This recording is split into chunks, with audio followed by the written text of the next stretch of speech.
Let's be clear, Bollywood is no stranger to producing over-the-top, nonsensical action flicks where super agents and super soldiers are charged with single-handedly defending the country from the Pakis who want to steal our women, steal our children, and take our jobs.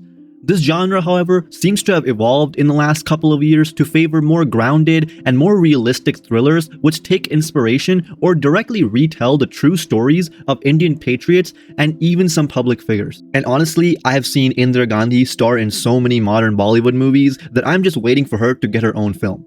Bollywood, please make that happen. Anyways, Mission Majnu is the newest link in this chain of based on real events, hyper-patriotic spy thrillers. It follows films such as Razi, Bell Bottom, and Sher Shah, where the simple premise of Pakistan is up to some sketchy shit again, let's go stop them, is taken to the very extreme. These films that I have mentioned have had tremendous commercial and critical success, so of course, Bollywood must continue milking the genre for every last drop of potential. And while I will concede that Mission Majnu is a very entertaining first-time watch, which does keep audiences engaged with this well-paced plot, Sidharth Malhotra's very impressive screen presence, and its extremely fun action sequences, the major criticism that I have for this film is its lack of believability in the character writing. The film revolves around the life of Amandeep Singh, who's played by Sidharth Malhotra. He is an undercover agent living in Pakistan during the era of the India-Pakistan Cold War, and he is tasked with uncovering Pakistan's nuclear program. Through the first act of the film, Amandeep is able to intellectually run circles around the Pakistani police, soldiers, and counter-agents to obtain critical pieces of intel for his mission. I mean, we have comical scenes here where high-ranking members of the Pakistani army are able to just give away crucial pieces of information on a whim to Amandeep when he's pretending to be a common tailor. It's almost like the film took inspiration from Disney villains to write the Pakistani defense workers. Let me make one thing very clear. No country except for maybe modern-day Russia is completely incompetent and unprepared during times of conflict. Please, Bollywood, stop portraying Pakistan's military, police, and agents as being incompetent, not only for the sake of historical accuracy, but it also will help add some stakes and tension to your film. You are underplaying the heroism and skill of our historical raw agents and the defense forces by writing their opponents as complete buffoons. Certain facts and details from the conflict have obviously been kept classified by the Indian government, but this film has done a great job to stay consistent with historical events while still mixing the usual Deshbhakti and over-the-top action sequences to create a truly fun watch. With that said, let's actually talk about the action. The climax of this film involves multiple high-energy sequences.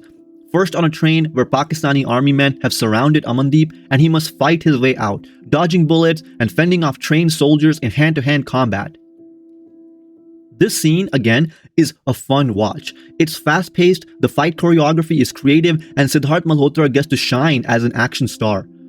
However, there is a surprising lack of tension or stakes here. It is assumed that because Amandeep is a trained raw agent, he is likely a good fighter, but good enough to take on 10 to 20 armed and trained soldiers? I'm not sure about that.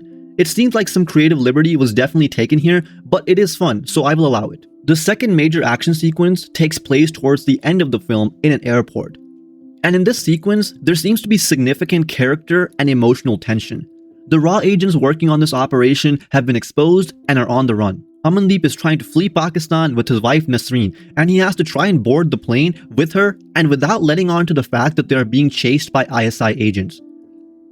Ultimately, this scene holds quite a bit of emotional weight as Amandeep decides to stay behind and sacrifice his life so that Nasreen can escape. And on that note, I should also add that Amandeep's romance plot with Nasreen in this film, who's played by Rashmika Mandanna, is inoffensive and mostly wrapped up within a song before the 10-minute mark. Bollywood seems to have a thing for crowbarring in excessive romance into their films regardless of the genre. So while relationship on display here may not be as tasteful and as well developed as Sehmat and Iqbal from Razi, it is passable with my ridiculously low expectations from Bollywood. So in conclusion, I thought that Mission Majnu was a very entertaining film. While it does fall into the Bollywood pitfall of over-romanticizing Indian history, there are plenty of earned, applause-worthy Bharat Mata Ki Jai moments.